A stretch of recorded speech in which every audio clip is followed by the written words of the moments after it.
Again, well, I'm not working on the engine today or do anything mechanical, so I'm going to concentrate on the van today. I found an issue the other day where I thought I'd just check out the blown air heating system. We didn't use it at all last year because of a bit of a gas shortage. I think it was last year or the year before. We tended to stay on sites with electric hookup, so we're using a little fan heater, so the gas heater didn't get used. So I thought I'll just try it before we need it, and obviously the last weather we've had has been fantastic, so it's not been needed at all. But yeah, I turned on the fan to check and nothing happened, so I'm just going to run through with you what my findings are. Now I'm going to have to take the unit out. Now this is a Propex unit in this van, in this Duetto. Some may have well systems, but they're all kind of similar. But yeah, I've got a feeling that the fan's actually seized up, and the reason I've come to that conclusion is I'll show you. Okay, just turning around. Now I've got the 12 volts on, switched on the panel here. And this is the little controller unit here, I hope you can see that okay. So this would just operate the fan, and there's nothing. You normally hear the fan whirring and you'd get air blowing out of the vents down at the bottom here, just here. Now I did take the cover off and I measured across the voltage, checked the proper supply there. There's no fuses blown anywhere, and I can see the voltage is dropping across the terminal. So I reckon the fan is actually seized up. So let's get it apart and get the cushions off, because I've got to remove these cushions here because the Propex heater's under here, and we'll check a few things out. So let's do that. Okay, well I've got the I've got the camera mounted up on a tripod, actually on the sofas, so I'm hoping it's not going to rock around too much, but I just thought I'd show you my findings and how to remove the controller panel. Now we've got the thermostat bit here, that just pulls off. I'm not sure you can see this okay, but there's a little a cross blade screw there that holds the cover on. Now it's got a retainer on it so it won't fall off. And there we have the controller. Now this is a power supply in, so I'm just going to make sure 12 volts is on. This is the relay that operates from the thermostat side of things. Now I'm not sure if you're going to see my meter there. I'll try and keep my hands out of the way. But there we've got got it around the way. 12.7 volts, so that's a good charged battery. Now if I now switch this to the fan, it's dropping right down to just under 8 volts. So that's drawing current and dropping the volts across the windings of the fan. Well, that's my theory. So yeah, I think we're going to need to get the unit out, and I can show you the unit in a minute, which does have a little box on the top which I think has got a low voltage battery warning. So if we switch that on onto the gas like that, it'll time out. The fan's supposed to fire up at this time for a few seconds, and then the igniter works, and then it's all happy, but this times out. That should probably click off, and I think I just heard a click. Nothing interesting happening there at the moment, but I did hear a click below, so I think it's just timed out. So we'll turn this off, we'll get the cushions off, and we'll have a look at the unit. Okay, that's the cushions removed. Now I'm hoping I can do this without too much camera shake. Now this is a little access hatch here. Get it out. And there's the heater unit there. Let's get a torch as well. I think it's probably clear enough for you to see, but and there's a little box on the top here. Now that has I think it says this is sort of like a igniter on and the burner's on, and this is a low voltage warning here. So I'm just going to show you something now. Sorry about the camera wobble. Now that's the 12 volts on. Here's the control panel, so let's turn that on.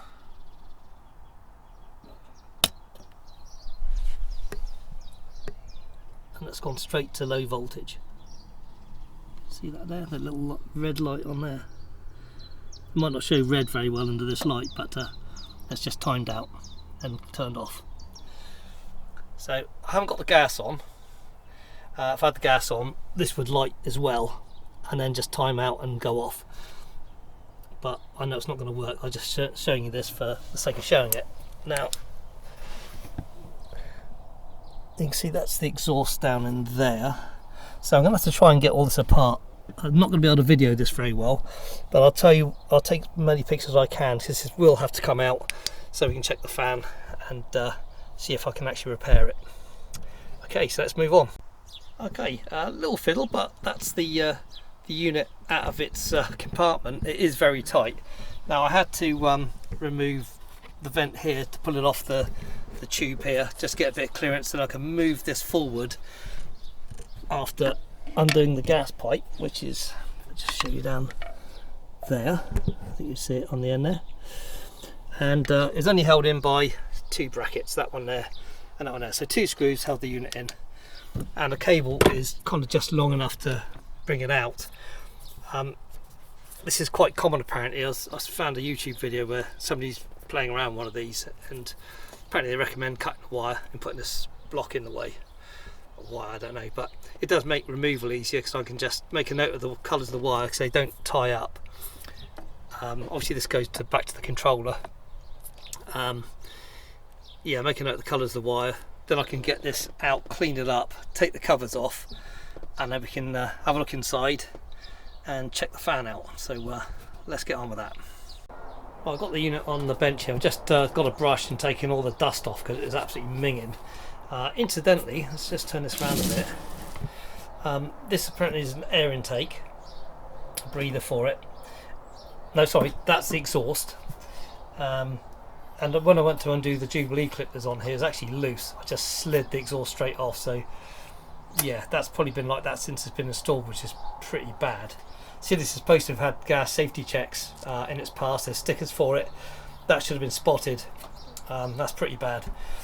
This is an air intake. This is a main air intake. Obviously that's the blown hair dryer, no, blown air tube, and little control box on the top. And you can see this is the model. It's a Propex Compact 1600. Now I've seen these second hand on eBay for about 160 quid, so they're not cheap. And new replacements for these probably be a well one, and they're nearly £1,000. So absolutely stupid money. So it's worth trying to repair. And to be honest, if I can't repair it, I'll probably just fit one of those little diesel heaters instead. They're much cheaper, around 100 quid, and they do the job okay. So I'm gonna I'll see if I can set the camera up. If not, I'm just going to try and get the covers off, and we'll carry on. Well, I didn't set the camera up on a stand. Just why I didn't, because my god, that was an absolute pig of a job. You have to remove all the screws, which is, as you can see in there, there's quite a lot of them. I also undid the nut that holds the burner in and took that out, because this plate was there. I thought at the time everything was kind of like screwed together, so I just undid that bolt just to make sure that the burner wasn't going to get damaged, or the inlet pipe. But yeah, the reason it's so hard to get apart is everything was glued. So you take all the screws out, and there was silicone on every single surface that mates, all in round here, all around here, all over the top of the fan, all over the top of this. So absolute bastard to get apart, but there we are. And yeah, we're right. Theory is correct. This fan here is really, really tight. So it's definitely got an issue. So I'm going to continue taking this apart. It's quite a simple process now, and then see if I can get the fan out, see if I can either free it up or find, there's a part number on there.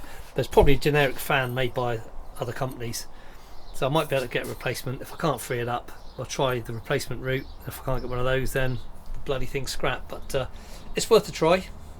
So yeah, I'll carry on with the strip down. Okay, it's almost there. To get the fan out, I took the 2 wires off the base of the igniter here, the piezo, and then this just slid out. Again, this was glued in, and with that clear, I was then able to lever this fan part off the motor shaft by putting a screwdriver down inside and levering, and then eventually excuse me, I'm around a bit, using a claw hammer with a piece of wood underneath the head like this, and it just pushed it off the shaft. It's just an interference bit, but quite a tight one. And then under here there's 2 bolts to hold the fan in, 2 screws here on this plate, and this should all just pull free, and the 2 wires that control the fan just go down onto the relay board here. So yeah, should be simple to get free. Whether I can get it actually rotating correctly or not, we'll find out in a minute.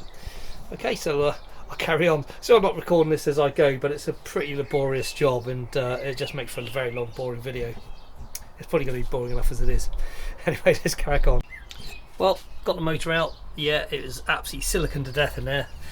Got the motor apart. There's just two bolts here. Pulled off the cover, and it was still very seized at this end, far end. So I managed to remove the magnet out. It came apart quite easily. This was still very stiff, but I managed to pull it forwards, and it has got brushes in there. They seem to be okay.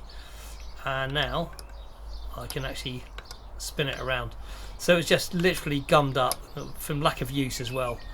Really dirty shaft, so I cleaned the shafts up. I'll do a bit more cleaning before I put it back together. But yeah, I think we might be able to save this. Once I get the motor back together and spinning freely, I'll put some power on the end of the cables here, just here, and just check it spins up okay. If it does, then happy days. I think we've got a goer. So yeah, let's try that. Okay, got the motor back together. I ended up taking the whole commutator assembly out and cleaning it all up. It's a bit of a fiddle getting it back, getting the brushes back into place, but it's worth doing. So now it's, you know, I've removed the magnet and everything. So here's a picture of that all apart, and now it's back together. So I've got it set up to a power supply, and rather than carry a battery in, so let's see. There we are. Spinning, taking 1.27 amps, 1.3 amps. So obviously that's off low, don't have the little fan pieces on yet. So just got to hope it's spinning the right way. But it's running really, really smoothly. I think you can probably hear that if I get the mics close.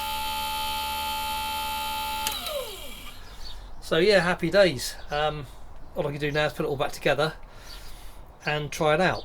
Like I say, if I got the magnet round the wrong way, I don't think I did, but if it spins the opposite direction, I can just swap the supply wires over, so no problem. Okay, let's get this back together and give it a go.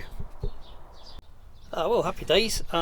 It's all back together now. It's obviously not installed yet, but I'm just going to show you it all seems to work okay. So I'm just going to turn on the controller here on the fan, and actually you can hear it blowing away, blowing out the right places, sucking in the right places. That's good. So now we'll go over to sorry, I'll show you something. I haven't got the gas on obviously because it's not connected, but you can still hear the igniter. So I'm just going to turn it on to here, and you can see nothing's happening because the thermostat's low. I shall wind the thermostat up, and then you shall hear it. Hear the fan start, relay clicking.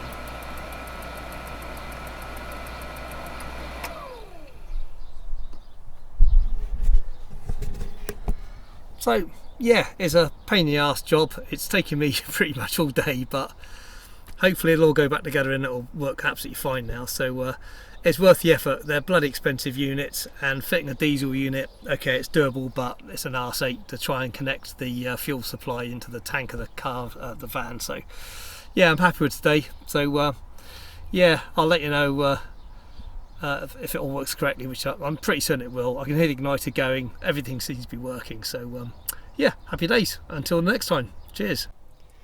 Well, I thought I'd just give you an update at the end of this video instead of doing a separate video. I've still got to put the cover on the end here, but it's in and it all seems to work. So there's fan and there's gas,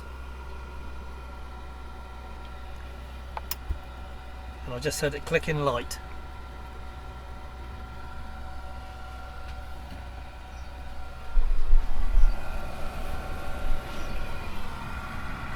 and we have warm air. Cool, so it was a pain in the ass job, but 100% worth doing. Saved me a lot of money really.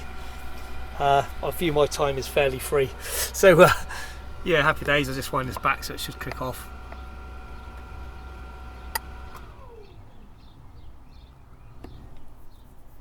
Yeah, there we go. It all seems to be working correctly, so yeah, worth doing. Anyway, hope you enjoyed some of that. Might be useful for some of you. If unsure about doing stuff like this, yeah, just seek help from people really, but it's a fairly simple job. Just check the gas is all okay really, and if you're not sure, just get it checked out. Anyway, that's enough from me, enough waffle. Cheers.